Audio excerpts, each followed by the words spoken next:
Okay, so in the making of this video, it turned out to be a very long video. So I broke it into what I felt were 3 logical sections. So if you're watching this one, you're watching section 1 of the Waterfall coffee table. Enjoy. Okay, welcome back to Jordan's Everyday DIY. So this project is scaring me a little bit just because I've never done this before. Melissa wanted a new coffee table for our house. We have a very old coffee table. I made it years ago. It's probably not made like furniture should be made. It's made like a tank. I mean, you could dance on it, whatever. But it's lasted a long time. It's got bunches of coats of paint on it. It's been a good coffee table. She wanted a new one. She wanted a Waterfall coffee table. So what we did is we went to a local mill here in Michigan, Armstrong Mill. Great company. A lot of really nice hardwoods and things. And we picked out 4 pieces of hickory. Yes, you heard me, hickory. She couldn't have picked a harder wood. Physically harder wood. Anyways, I have them laid out here. I'm going to get the phone and I'm going to show you how I have them laid out. My first plan is to biscuit all these together. Now, what I'd like to do is get these all joined together, get them glued up really good, clamped together, glued up, and then I'm going to take and do my miters on it. I was really torn because this is 4 pieces of wood wide. I thought, do I set up a jig on the chop saw and, cut all these off to length and then try to glue them together?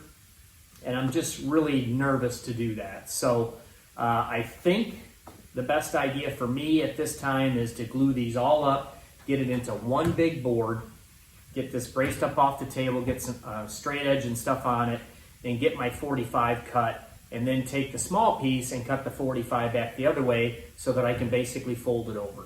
So that's my plan on this coffee table. We'll see how it goes. I'll show you how this is laid out, and we'll keep moving forward on this. Wish me luck. Okay, well, a little thing I want to try to show you if it will come out. Not sure if you can tell, but on this board, the rings from the tree are cupped this way.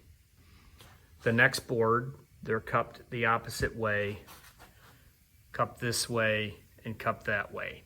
So what this will do, a good friend of mine, Bernie, told me this a long time ago, and he is a precision kind of a carpenter. He is a trained carpenter. He's very good at working with wood.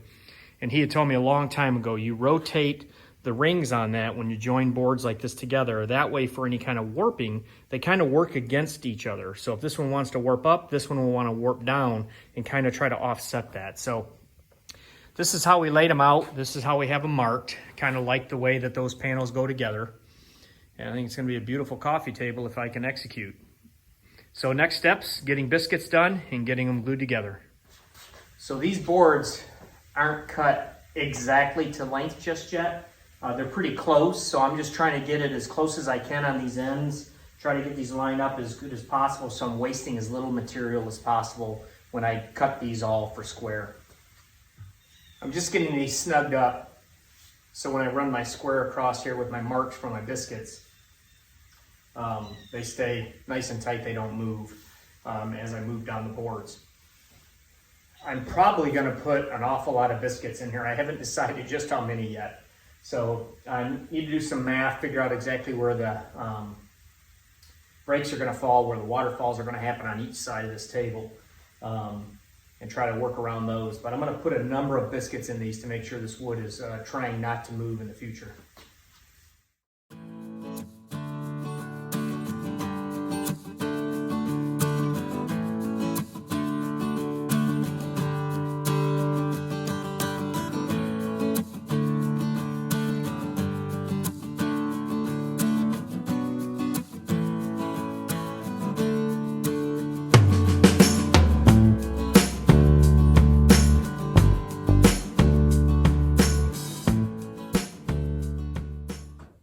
All right, well, I'm done cutting all the biscuits. As you can see, I got an awful lot here. I have all the sides laid up that I'm gonna put the glue on, lay it down, do the other one, then I'll put those together. The glue will be on the next one. Just hopefully make this a little bit more efficient. Gonna get my brush for my glue, and obviously a lot of glue and a lot of biscuits.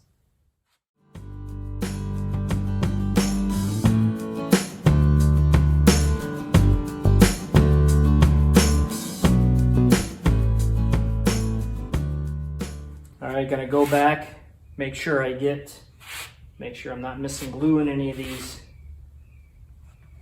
biscuit pockets. All right, let's get some biscuits placed in there. Then we'll do some glue over the top of the biscuits. Then get these things glued up.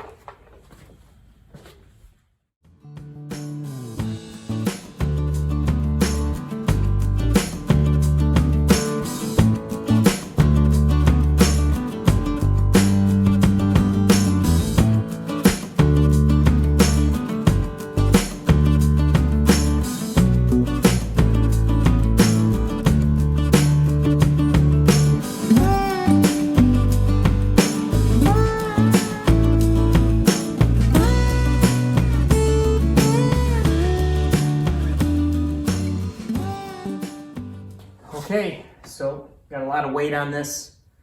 Gonna let this set probably a couple of days.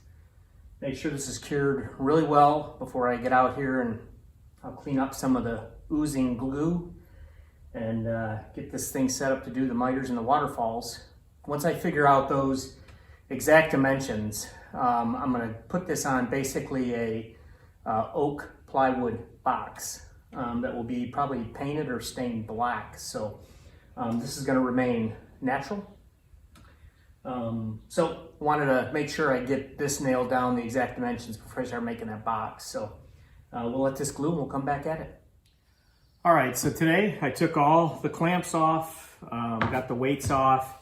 Gonna clean up some of this glue at these joints and sand on these joints with my little belt sander. Try to get these, they're not bad, but there's a little bit of lip on them. So try to get that worn down a little bit. Try to get that in position to where we can get this ready and make those miter cuts for the waterfall. So that's what I'm gonna do now, is clean up some glue.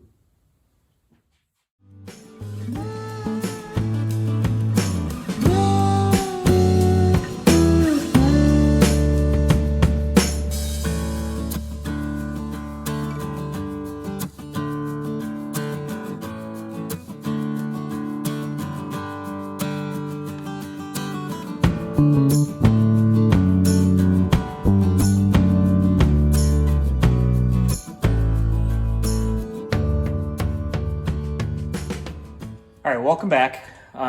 So today on the coffee table, I'm going to be filling some of the voids. I can show you, we got a couple of really cool knots in the hickory, the pieces that we picked out, and there's a couple little voids here and there. I'm gonna fill it today with this product called Ecopoxy. I'll share the link. Again, got that on Amazon. It is a really good product. There's a lot of different clear epoxies. You'll see a lot of these big time tables being made, like live edge tables where they join two pieces and they fill the whole center section with this kind of epoxy. You can tint it, make colors, things like that. I'm gonna use it straight up clear. That's how I've used it on like one of my guitar faces. So this is a really good product. It's a little pricey as far as the epoxies go, but it's very good. One of the guys that works at where I work had told me about it. He uses it quite a bit. Phenomenal carpenter, but it's a really, really good product. So I'll share the link. Again, a little pricey, but it goes a long way too. So I'm gonna mix some of this up. It's basically 2 to 1, and we're gonna pour it in some of these areas, just let it settle in. After you mix it, I think you wanna let it sit for a little while, let some of the air bubbles come out. You gotta mix it for quite a while, the hardener with the resin. I have the resin actually in a bucket of hot water right now. The container's sitting in there because if that's warmer, it's a little bit more workable. So I have that kind of warming up in some hot water. So I'll take the phone, I'll go over, show you some of the spots that we're gonna put this, and then we'll get it mixed up and pour it in place. Okay, so you can see here, this is gonna be on one of the edges that water falls down, but I have some voids here. Not sure if this goes completely through to the bottom, but I do have some Gorilla tape on the underside. so that this doesn't obviously all leak out and drain to the floor. So you do want to kind of plug the bottom side. Have a little void here that I'm going to fill. There's a slight void in the middle of the table. You can kind of see there. I'm going to pour some in there. Another little one here, really cool knot that we're going to put a little bit in these two areas. And then the biggest one, which is cool, is going to be on top of the table where I have my marks, is this one. Now this is a hole that goes clear through. So on the underside of this, sorry about the finger there, on the underside of this, I've screwed a piece of wood so that it doesn't all drain out, because we're going to want that to harden. I'll remove this obviously later. So that's where we're going to put the product, the epoxy product, and then we'll start cutting this table. So let's get that mixed up. All right, just got the resin out of the hot water. Again, it just says to kind of soak it in some hot water in the container. Get this dried off really good, because I don't want to get any water into this mixture when I dump it into the cup. Now, I'm not going to make very much of this because I don't have a lot to fill, as you saw. So let's put this in there. I'm just going to make probably just enough to fill those areas. So again, it's 2 to 1, 2 parts resin. So I'm going to try to get these crumbs in there. That old dried resin on there. I want to make sure we're not getting any of that in there.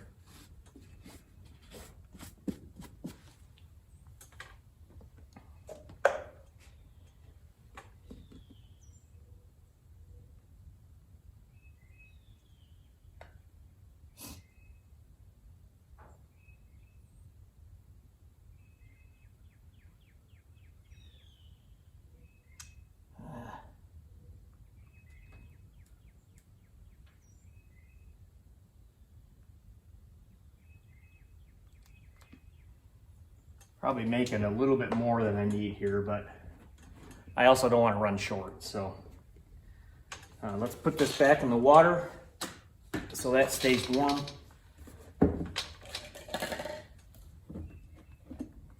Do 1 part hardener here.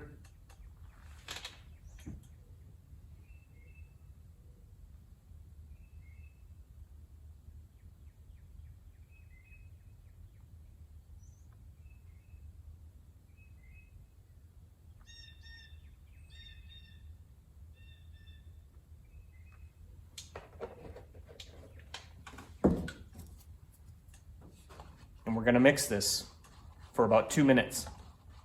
Okay, well, I'm not entirely sure whether you can see this or not, but I've mixed this for about 2 minutes, but it's full of air bubbles, if you can see that. So the manufacturer recommends you let this sit for about 15 to 20 minutes, and those air bubbles will kind of rise out of there. You don't want to pour this with all the air bubbles in it, because you want those bubbles to come out of your pour so that's a real solid looking clear resin in there. So we're going to let this sit for about 15-20 minutes. Okay, so I've let this sit. Air bubbles are pretty much out of it. There's a couple little stragglers in there, which I think there will be, but I've let it sit actually about 20 minutes. So I'm going to go ahead and get this poured. I've blown this out with an air gun really well, all these openings. If this were a bigger pour, you might want to build a little dam all around this. This piece is, I think, fairly level, and it's not that big of a pour. So right now I'm gonna just pour this and see what happens. I guess if I need to block it, I've got a couple little plastic pieces I can block it, but I'm gonna try to just get this poured in there, and we'll see how this goes. Want to pour this slow so that the air works itself out. You don't want to trap a bunch of air in there.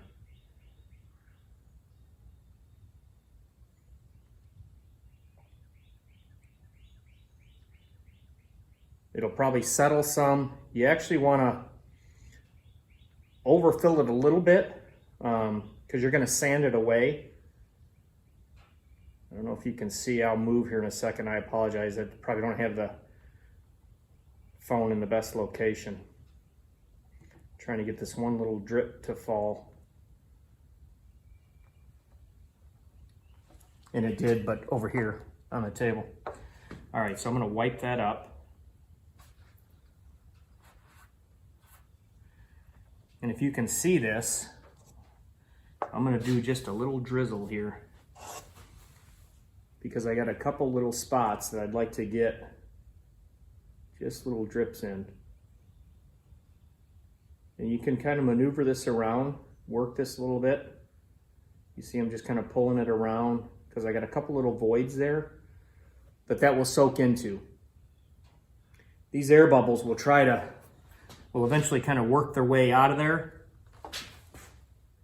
Got no leaks on the bottom from where I put that little board. So I'm gonna go back around this and do the rest of these pours. Let me try to move this so you can see some of these.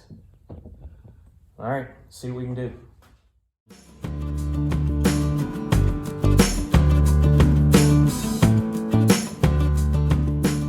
All right, well, like I said, I made way too much. Should have made the first amount I was thinking about, but anyways, that's okay. So got a few little air bubbles coming up out of this one, which was the biggest pour, which is good. It's working its way out of there. I'm gonna let this harden and come back at this tomorrow and sand it out smooth. Once I get that sanded smooth, at least rough sanded smooth, then we can start looking at getting these miters cut for the waterfalls. And then getting my dimensions for the oak plywood box that this is going to sit on. The oak plywood box is going to get stained black. This is going to overhang it. The box we just kind of want to disappear as much as possible inside. And then this is going to get just a clear coat finish on it, which I'm still debating what to use. I'm doing some investigating on what clear coats to use, and I hope to have a really good product to review for you on this table. So that's all I'm going to do today. So we'll see you next time. Okay, still looks like I got a little bit on this one, but I'm gonna go ahead and get this cut first so that I can be sanding on some of the pieces, working on the other pieces while this one dries. I got a little bit more fill right there. I got just a little void in that epoxy, so I gotta come back to that.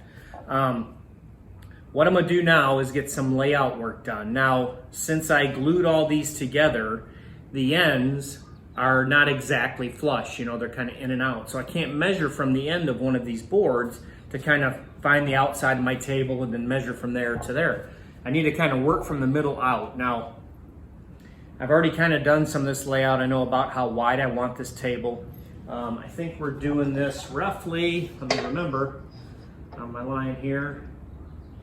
Yeah, it's about 48 inches wide and it's about 42 inches across. So I'm gonna get some marks made on the edges here. I'm gonna take my square and mark these down. Then I'm gonna put a piece of painter's tape across that line and then mark the line from that tick mark and that tick mark. So that I do my cutting with this tape, and hopefully this tape will help stop some of the splintering. That's kind of my hope. That may occur on the end of this as I try to do these miters. So let's get those marked.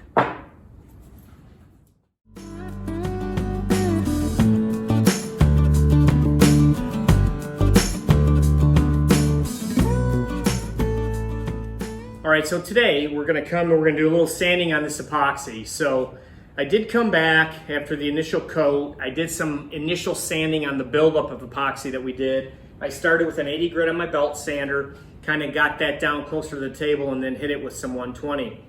I did come back because I had a couple of just kind of pinpoint kind of voids that I did a couple more drips of the epoxy in there and built that up a little bit more. And today I'm gonna hit that with an orbital sander with a 120 on it.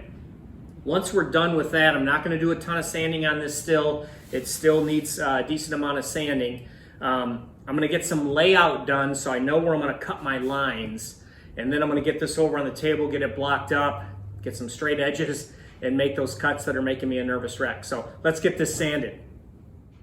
All right, I have my lines drawn. So now I'm gonna get this over on my bench, on my table, get it blocked up probably with some 2x4s. I need to block on each side of the cut with a couple pieces. I need to be able to get on this probably. I need to figure out how I want to make this cut if I'm going to try to make it from standing on the edge of my table. I'm right-handed. I believe my saw is going to tip the other way. So I got to figure out how I want to make that cut to where I can stay along that straight edge as hard and straight as possible. So let's get this put over there and get it blocked up.